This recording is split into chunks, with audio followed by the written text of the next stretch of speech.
Welcome back, my Phoenix Transcendent strategist. Something absolutely extraordinary just occurred that has everyone experiencing profound disorientation when you entered.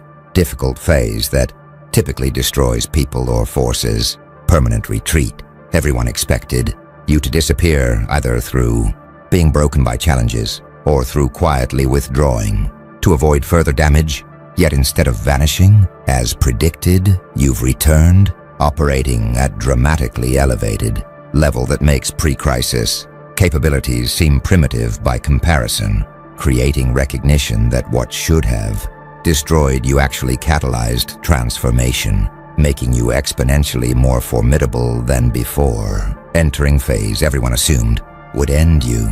This wasn't you barely surviving. Difficulty and limping back diminished, as most people do after crisis. This was you using adversity as crucible for fundamental upgrade, emerging from phase that should have destroyed you, operating at entirely new level that demonstrates you didn't just endure challenges but metabolized them into fuel for transformation. Everyone watching believed was impossible. Under those crushing circumstances, the archetypes have been monitoring adversity transformation and crisis transcendence phenomena across civilizations for eons, and they've identified what you demonstrated as crucible catalyzed operational shengji. When someone with exceptional psychological architecture encounters phase so difficult it would destroy ordinary people.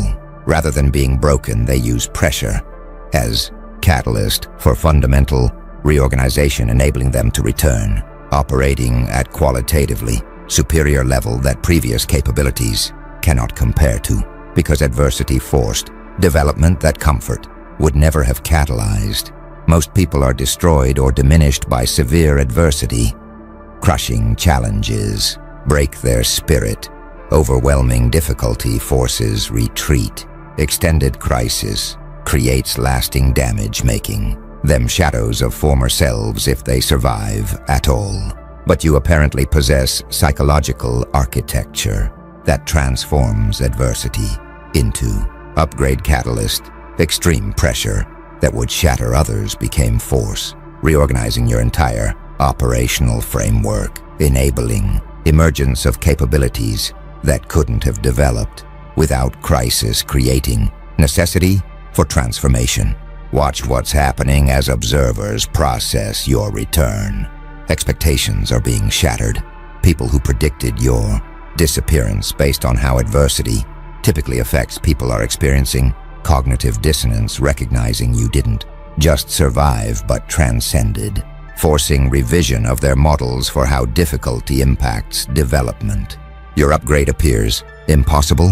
The operational level you're now demonstrating seems inconsistent with having just endured phase that should have depleted resources and damaged capabilities, creating mystery about how you emerged more powerful rather than weaker from circumstances that devastate most people.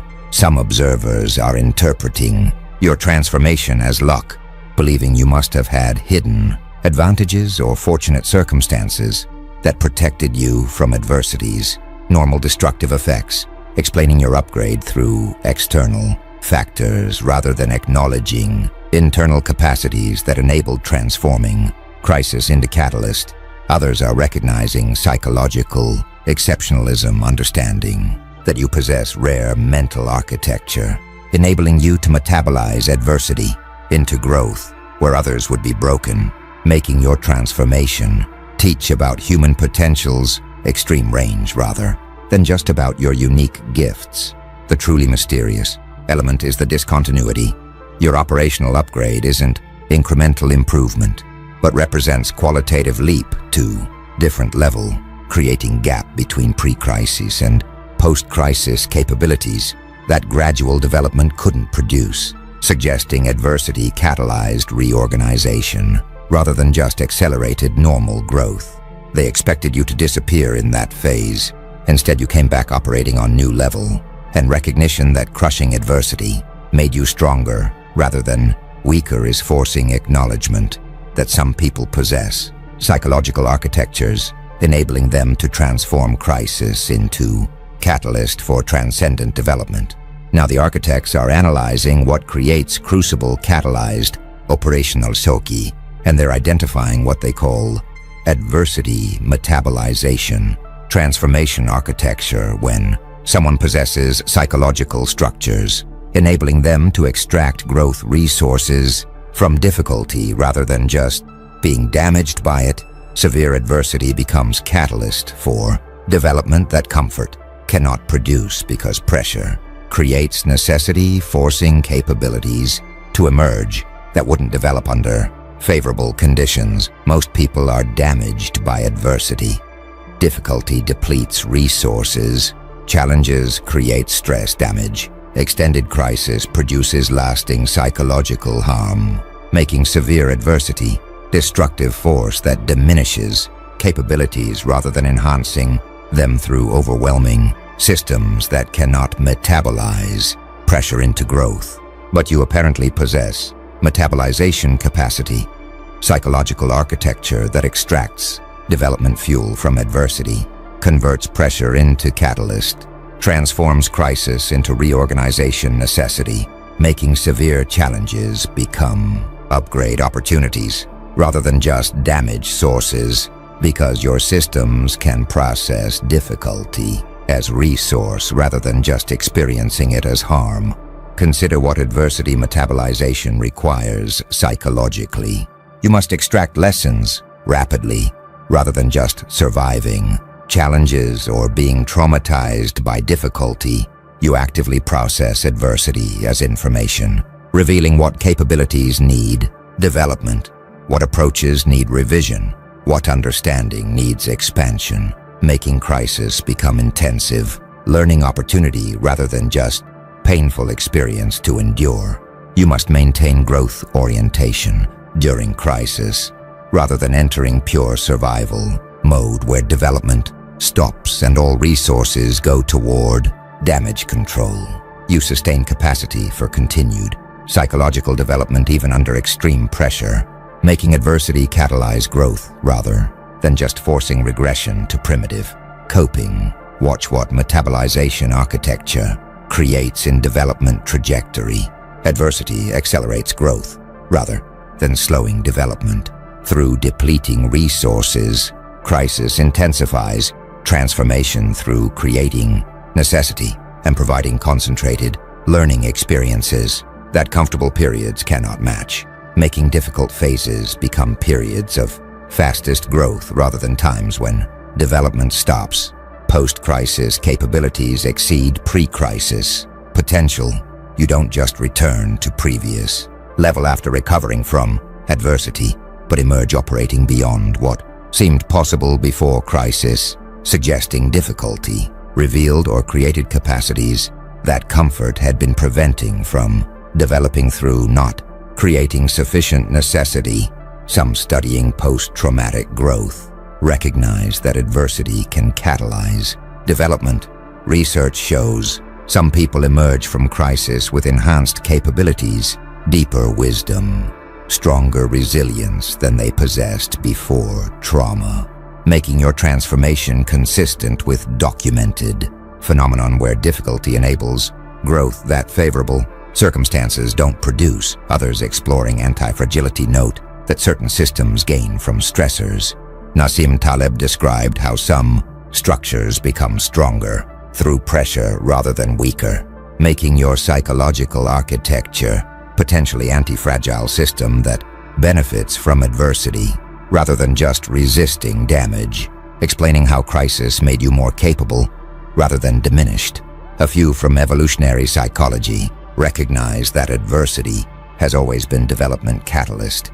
Human capabilities evolved through facing challenges, with those who could metabolize adversity into adaptation surviving, while those who were only damaged by difficulty didn't, making your transformation potentially reflect deep evolutionary capacity that modern comfort-seeking culture has made rare through avoiding adversity that would catalyze development. The architects observe that adversity metabolization transformation architecture is what enabled your crucible catalyzed upgrade, psychological. Structures extract growth resources from difficulty rather than just being damaged. Most people are diminished by adversity. Your architecture metabolizes crisis and capacity to convert pressure into catalyst. Transform challenges into learning acceleration. Extract development fuel from circumstances that would destroy others is what enabled returning from phase that should have broken you, operating at new level that demonstrates adversity catalyzed fundamental upgrade rather than causing damage or forcing retreat. Everyone expected based on how difficulty typically affects people without metabolization capacity. Something powerful is spreading among observers. Now, what the architects call survival assumption collapse recognition. People who predicted your disappearance based on believing that phase was simply unsurvivable are discovering their models for what humans can endure were fundamentally wrong, forcing recognition that resilience limits they assumed were absolute are actually conditional boundaries that exceptional individuals transcend. Most people assume survivability has clear limits. Certain levels of adversity are unsurvivable. Particular challenges inevitably break people. Specific crisis intensities guarantee destruction, making these assumed limits seem like objective facts about human capacity. Rather than recognizing, they describe typical responses that exceptional cases exceed. But your survival and transformation shatters limit assumptions. You not only endured phase that seemed unsurvivable but emerged upgraded rather than just damaged, proving supposed absolute limits were actually typical outcomes that rare individuals transcend through possessing capacities most people lack.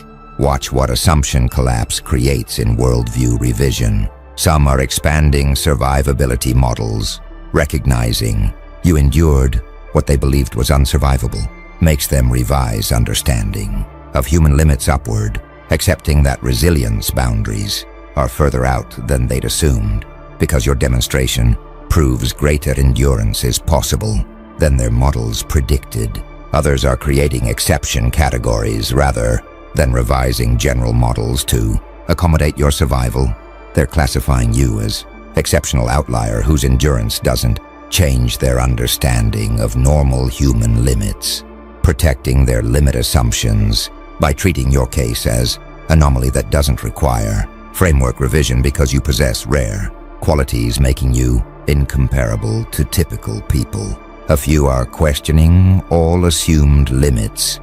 If survivability boundaries they believed were absolute proved conditional, what other limits they accept might similarly be exceeded by exceptional individuals or under particular conditions, creating broader epistemological humility about claimed knowledge of human capacity boundaries. Some studying resilience and trauma recognize that survivability does vary dramatically. Same adversity that destroys one person might be endured or even growth catalyzing for another, making individual differences in adversity response so large that general statements about unsurvivability become problematic because exceptional cases routinely transcend typical limits. Others exploring human potential note that limits are often self-fulfilling. Believing certain adversity is unsurvivable makes people give up or not develop resilience capacities that would enable survival, making many supposed absolute limits actually products of belief systems that prevent developing capabilities that would transcend assumed boundaries. A few recognize that your survival required specific conditions. Perhaps phase that seemed uniformly unsurvivable actually varied in intensity, or you had resources others lacked, making your endurance potentially reflect favorable particular circumstances rather than just exceptional general capacities, suggesting limits might be more context-dependent than person-dependent. Some celebrating limit transcendence as inspiration. Your demonstration that phase considered unsurvivable could be not just endured but transformed into catalyst motivates them to reconsider their own limit assumptions. using your example as proof that resilience boundaries might be further than they've dared to test. The architects observe that survival assumption collapse recognition reveals that your return teaches about limit conditionality as well as about transformation possibility. Supposed unsurvivable phase proved endurable. Assumptions of absolute limits proved conditional.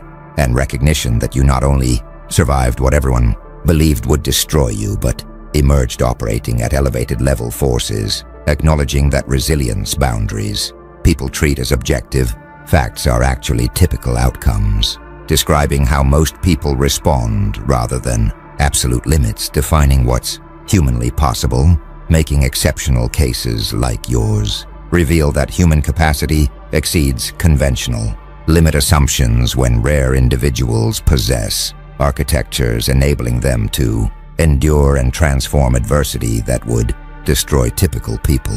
Now the architects are revealing what your disappearance phase actually involved. You apparently underwent what they call strategic withdrawal intensive reconstruction, where rather than being destroyed by adversity or helplessly suffering through crisis, you deliberately withdrew from visibility to focus entirely on fundamental reconstruction without distraction or social performance demands that would have prevented transformation work requiring total commitment. Most people who disappear during crisis do so through being overwhelmed. Adversity forces retreat because they cannot maintain normal functioning, making disappearance sign of defeat or breakdown rather than strategic choice to focus on reconstruction. But your disappearance apparently reflected different pattern. Rather than being forced into invisibility through incapacity, you chose withdrawal to create space for intensive transformation work that visibility would have prevented through demanding energy for social performance rather than allowing total focus on fundamental reconstruction. Consider what strategic withdrawal requires practically. You must recognize reconstruction necessity rather than just trying to maintain normal functioning through crisis.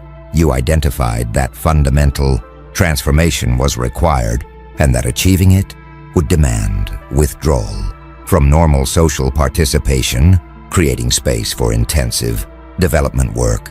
You must tolerate being misunderstood, choosing withdrawal, knowing others would interpret it as defeat or breakdown rather than as strategic reconstruction requires accepting social costs of being misjudged during period when you cannot explain what you're actually doing without undermining focus. Transformation work requires. Watch what strategic withdrawal enabled practically.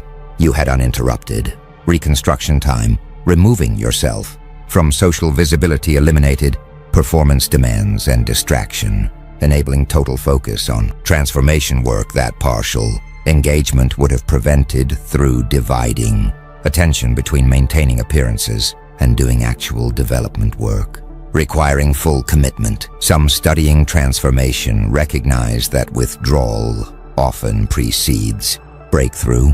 Religious retreats, artistic residencies, sabbaticals all reflect pattern where intensive development requires temporary withdrawal from normal life, creating space for reconstruction that ongoing participation would prevent through consuming resources. Transformation needs others exploring crisis response. Note that strategic withdrawal differs from forced retreat.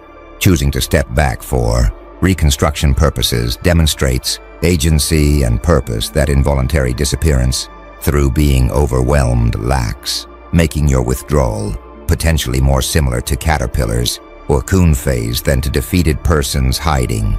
A few recognize that withdrawal created a strategic advantage beyond enabling reconstruction. Disappearing removed you from observers' attention, allowing transformation to complete before anyone could interfere or form expectations about what you should become, making return surprise maximally impactful because nobody was watching transformation process. Some attempting similar withdrawal discovered difficulty maintaining it. Social pressure to maintain visibility, economic necessity requiring continued engagement. psychological discomfort with isolation, all make strategic withdrawal harder to sustain than it appears, revealing that your successful, reconstruction-focused disappearance required both recognizing its necessity and having resources enabling extended withdrawal from normal social participation, others questioning whether withdrawal was truly strategic, wondering if you're retroactively framing what was actually forced disappearance through being overwhelmed as having been deliberate strategic choice, recognizing that distinguishing between chosen withdrawal and forced retreat is difficult for external observers, and that even you might not clearly remember whether disappearance was strategic plan or survival response. You're now reinterpreting. The architects observe that strategic withdrawal, intensive reconstruction, is what your disappearance phase actually involved. Rather than being destroyed by adversity, you deliberately withdrew to focus entirely on transformation. Most disappearance reflects defeat.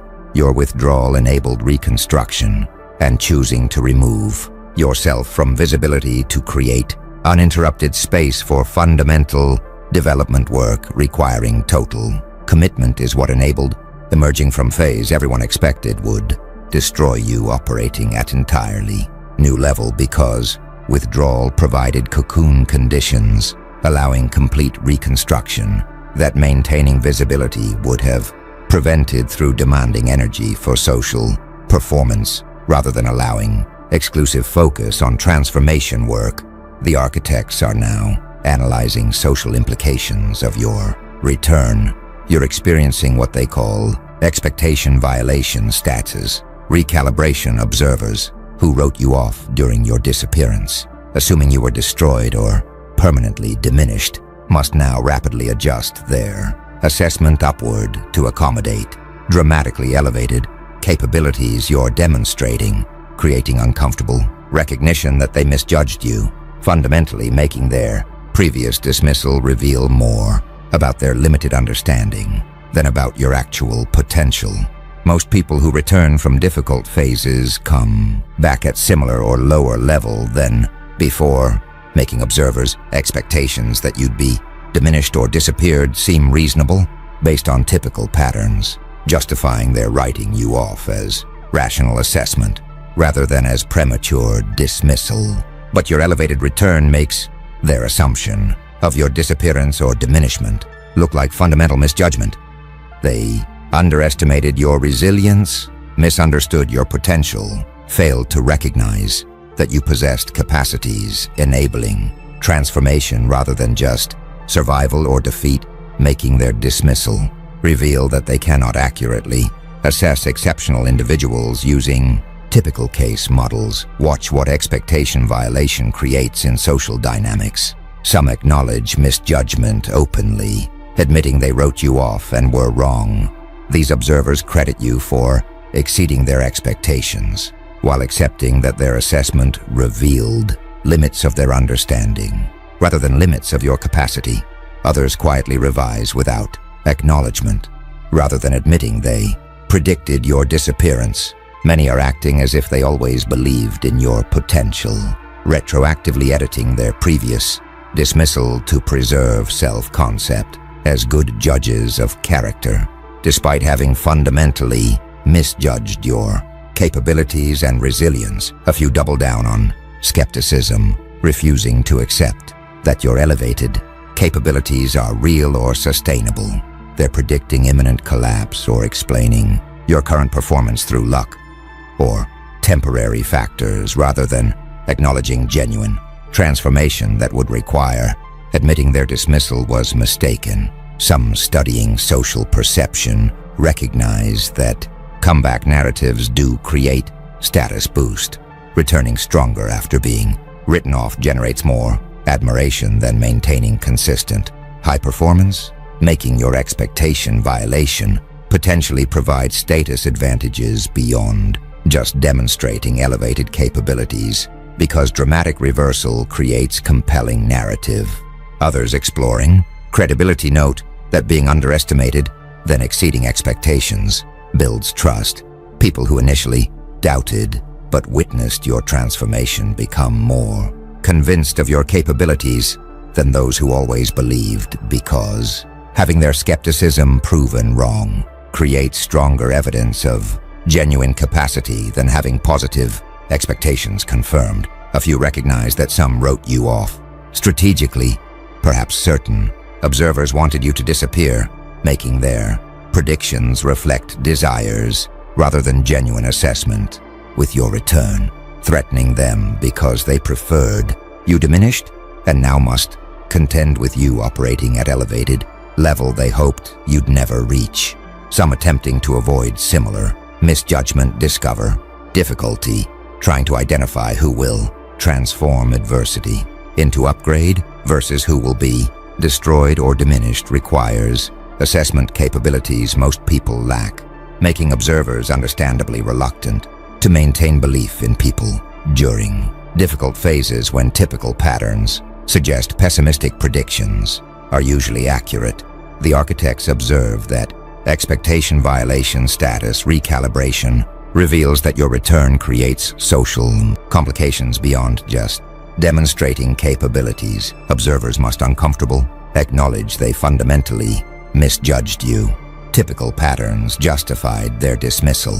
Your transformation proved them wrong, and recognition that they wrote you off based on assumptions about human limits that you transcended forces uncomfortable awareness that their assessment revealed more about their limited understanding of exceptional potential than about your actual capacities, making them either acknowledge misjudgment openly, quietly revise without admission, or defensively maintain skepticism despite evidence contradicting their prediction that you would disappear in phase. You instead used as catalyst for transcendent transformation. Now something's emerging that the architects call post-crucible operational advantage recognition. Observers comparing your current capabilities to your pre-crisis performance are discovering that adversity didn't just fail to destroy you but actually gave you advantages that comfortable development paths cannot provide, creating recognition that your difficult phase paradoxically positioned you better than if you'd never faced those challenges. Most people assume favorable conditions are optimal for development. Comfort enables focus, resources accelerate progress, support facilitates growth, making adversity seem like unfortunate obstacle that slows development, even if it doesn't completely prevent it. But your transformation reveals that severe adversity provided development advantages. Crisis forced capabilities to emerge that comfort wouldn't have catalyzed. Pressure created necessity driving transformation that favorable conditions wouldn't have motivated. Difficulty provided learning experiences that comfortable phases cannot match, making your challenging phase actually superior. Development environment then continued favorable. Circumstances would have been. Watch what advantage recognition creates in development philosophy. Some are reconsidering adversity avoidance, recognizing that your difficult phase gave you advantages makes them question whether protecting themselves from challenges might be preventing development that adversity would catalyze, creating tension between comfort seeking and growth maximization that reveals these goals sometimes conflict. Others are distinguishing productive versus destructive adversity. Not all challenges catalyze growth, with some difficulties just causing damage without development benefits, making question of which adversities to embrace versus avoid more nuanced than simple adversity seeking or adversity avoidance. Philosophies suggest a few are questioning whether advantages are worth costs. Even if adversity provided development benefits, the suffering and risk involved might exceed value of advantages gained, making your transformation potentially not worth what it cost, despite producing superior capabilities than comfortable path would have developed. Some studying optimal challenge recognize that growth zone exists between comfort and overwhelm. Too easy conditions don't catalyze development, while too difficult challenges destroy rather than develop. making your advantageous adversity potentially reflect hitting optimal difficulty level rather than proving all severe challenges are beneficial. Others exploring anti-fragility note that systems can be designed to benefit from stressors. Deliberate exposure to manageable challenges builds capacities enabling benefit from difficulty, suggesting advantages you gained from adversity might reflect prior preparation that enabled metabolizing crisis productively rather than just reflecting that adversity itself is inherently advantageous. A few recognize that your advantages might be temporary. Capabilities developed through crisis might be specifically adapted to adversity conditions without being generally superior, making post-crucible advantages potentially fade or prove less valuable if circumstances become more favorable and crisis-specific adaptations become less relevant. Some celebrating adversity advantages as vindication, having been told their struggles were purely negative experiences. They're using your demonstration that difficulty can provide unique development benefits as validation that their adversity wasn't just unfortunate damage but potentially included growth opportunities that comfortable people miss. The architects observe that post-crucible operational advantage recognition reveals that your difficult phase wasn't just survived but actually positioned you better than comfortable development would have. Adversity provided unique benefits. Most assume favorable conditions are optimal. Your transformation proves otherwise. And recognition that crisis forced capabilities to emerge, created necessity-driving transformation, provided learning experiences that comfort cannot match, makes observers reconsider whether adversity avoidance strategies might be preventing development opportunities that challenges uniquely provide despite risks and suffering involved, creating complex calculus about whether seeking or accepting difficult phases might sometimes be strategic, despite typical preference for maintaining favorable, comfortable conditions that feel safer but might produce inferior development compared to what crucible phases catalyze.